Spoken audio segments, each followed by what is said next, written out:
Welcome to study scale पैमाना पढ़ाई का। और आज हम लोग यहाँ पर देखने वाले हैं एमए इकोनॉमिक्स सेकेंड सेमेस्टर के सिलेबस के बारे में। तो देखते हैं, इसमें मेनली 4 सब्जेक्ट हैं: macro economics, micro economics, public economics और इंडस्ट्रियल इकोनॉमिक्स। इसके अलावा जो प्रोजेक्ट मिलता है वो मिलेगा, और बाकी जो करना रहता है असाइनमेंट, सेमिनार, टेस्ट, वो सब रहता है। यहाँ पर देखते हैं हम लोग माइक्रो इकोनॉमिक्स का क्या क्या सिलेबस है। माइक्रो इकोनॉमिक्स 2, माइक्रो इकोनॉमिक्स 1 जो है वो फर्स्ट सेमेस्टर में है, इसमें सेकंड सेमेस्टर में उसके आगे से है। तो इसमें यूनिट 1 में हम लोग को देखने को मिलता है डिस्ट्रीब्यूशन, जिसमें micro theories, marginal productivity theory, product exhaustion and Euler theorem, modern theory of distribution देखने को मिलता है। सेकेंड यूनिट में इसमें concept of exploitation of labour, macro और डिस्ट्रीब्यूशन थ्योरीज जैसे कार्डियन, मार्क्सियन, काल्डोरियन और कैलेक्सी, ऐसे करके देखने को मिलता है। फिर उसके बाद है यूनिट 3, जिसमें welfare economics, individual and social welfare, role of value judgement, फिर पीगू का कॉन्सेप्ट क्या है इसको लेकर के, इसमें क्या क्या समस्याएं हैं, ये सब देखने को मिलता है मेनली हम लोग को थर्ड यूनिट में। इसके अलावा टैक्स और सब्सिडी देखने को मिलता है, प्रॉपर्टी राइट देखने को मिलता है। फिर उसके बाद इसमें आगे कुछ थ्योरम्स भी हैं, पब्लिक गुड एक्सटर्नैलिटीज़ जो है वो भी इसमें हम लोग को देखने को मिलती है। यूनिट 4 में हम लोग को देखने को मिलता है यहाँ पर theories of welfare economics, old and new welfare economics, Pareto का इसके संबंध में सिद्धांत जो है। फिर उसके बाद बर्गसन का क्या सिद्धांत है, सैमुअल्सन का क्या है, उसके बाद हिक्स और काल्डोर को भी इसमें देखना है, और स्टोस्की को भी देखना है, स्किटोस्की। उसके बाद यूनिट 5 है, जिसमें एरो का इम्पॉसिबिलिटी थ्योरम देखना है। उसके अलावा theory of second best, Amartya Sen, contribution in welfare economics, ऐसे करके हम लोग को इसमें टोटल 5 यूनिट देखने हैं। इसके बाद देखते हैं नेक्स्ट, माइक्रो का हो गया मैक्रो इकोनॉमिक्स। मैक्रो इकोनॉमिक्स में वही है, 5 यूनिट ही सब में है, देखना है हम लोगों को जिसको। इसमें यूनिट 1 में दिया है consumption function and investment function. Macro economics का देख रहे हैं, इससे पहले माइक्रो का देख रहे थे, ठीक है। तो इसमें पहले यूनिट में consumption function and investment function. इसमें मेनली जो है 4 सिद्धांत जो है उसको देखना रहता है हम लोगों को, absolute income, relative income, life cycle और परमानेंट इनकम को लेकर के।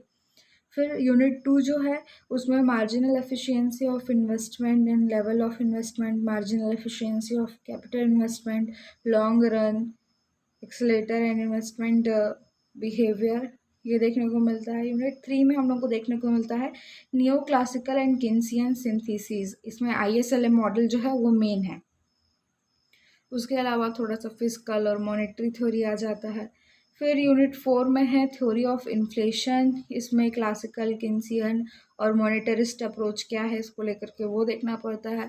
फिर उसके बाद इसमें स्ट्रक्चरलिज्म थ्योरी ऑफ इन्फ्लेशन भी शामिल है। फिलिप्स कर्व भी देखना है, फिलिप्स कर्व इसमें सबसे ज़्यादा मेन है। उसके अलावा अडप्टिव एक्सपेक्टेशन क्या है, टॉबिन का मॉडल क्या है, ये देखने को रहता है।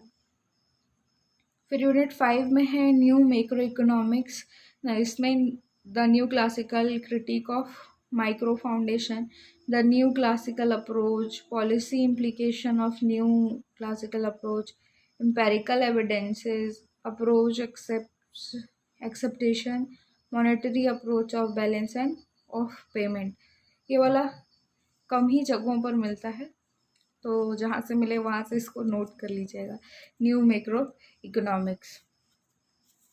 फिर उसके बाद इसमें आगे देखते हैं, तो हम लोग का जो थर्ड सब्जेक्ट है उसमें हम लोग को देखने को मिलता है पब्लिक इकोनॉमिक्स। पब्लिक इकोनॉमिक्स में यूनिट 1 में जो है उसमें physical policy, meaning, definition, objective, difference between public डेब्ट एंड प्राइवेट डेब्ट, फिर उसका क्लासिफिकेशन, वर्गीकरण क्या क्या, उसके सोर्स क्या क्या हैं, ये देखने को मिलता है। रिडेम्पशन ऑफ पब्लिक डेब्ट देखना है, इफेक्ट क्या होता है उसका, इसके प्रिंसिपल कौन कौन से हैं, और भारत में किसको लेकर के क्या ट्रेंड रहा है वो देखते हैं।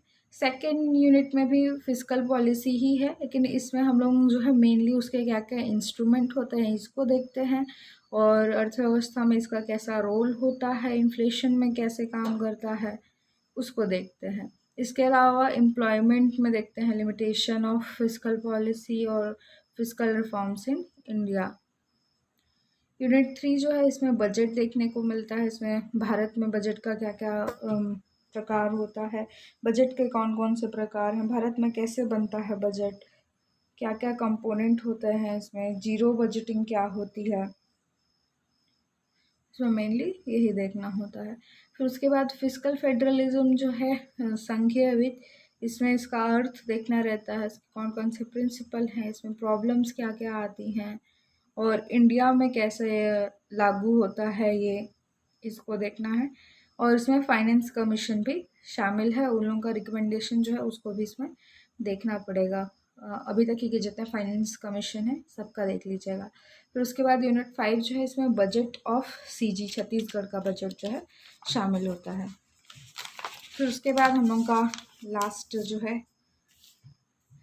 इंडस्ट्रियल इकोनॉमिक्स 2, जिसमें हम लोगों को देखने को मिलता है यूनिट 1 में इंडस्ट्रियल लोकेशन, इसमें कौन कौन से फैक्टर होते हैं जो किसी भी इंडस्ट्री को किसी भी जगह लोकेट करने में अफेक्ट करते हैं, उसकी थ्योरीज कौन कौन सी हैं। फिर उसमें सार्जेंट फ्लोरेंस का सिद्धांत जो है वो मेन है, वेबर का भी है, तो ऐसे करके इसको देखना है इसमें। फिर सेकेंड यूनिट जो है उसमें इंडियन इंडस्ट्रियल ग्रोथ, इसमें क्लासिफिकेशन ऑफ इंडियन इंडस्ट्रीज, उसका ग्रोथ क्या है, role of industrial policy in India.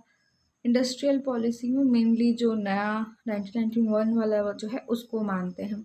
फिर उसके बाद role of public and private sector in growth of industries, उनका क्या है, रीसेंट ट्रेंड क्या रहा है उसको लेकर, एमएनसी क्या होता है, transfer of technology, liberalisation and privatisation in Indian context, ये देखना रहता है। फिर उसके बाद यूनिट 3 में देखने को मिलता है हम लोग को regional industrial growth in India, इसके क्या क्या कारण होते हैं। फिर Indian economic industrial economic concentration क्या है, भारत में कैसा है, क्या क्या कारण होते हैं इसके, ये सब देखने को मिलता है। फिर उसके बाद एनवायरमेंटल प्रिजर्वेशन जो है देखने को मिलता है, हालांकि ये इजी है, इन्वायरमेंट सबसे हो जाता है। फिर यूनिट 4 जो है इसमें है इंडस्ट्रियल फाइनेंस, औद्योगिक वित्त, इसमें हम लोग को मेनली इसका सोर्स क्या होता है, कहाँ कहाँ मतलब इसका रोल क्या होता है अर्थव्यवस्था में, इसके टाइप कौन कौन से होते हैं, और फिर इसको लेकर के जो डिफरेंट जितने भी टाइप के इंस्टीट्यूशन हैं, चाहे आईडीबीआई है, आईएफसी है, एसएफसीएस है, एसआईडीसी है, इसको देखना होता है।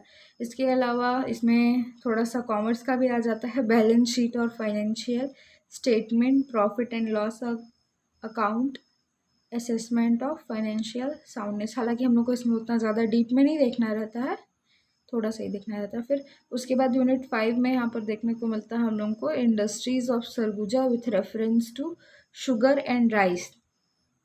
तो हम लोग का सरगुजा यूनिवर्सिटी में ना हर बार यहाँ एक यूनिट जो है वो सरगुजा को लेकर के होता ही है।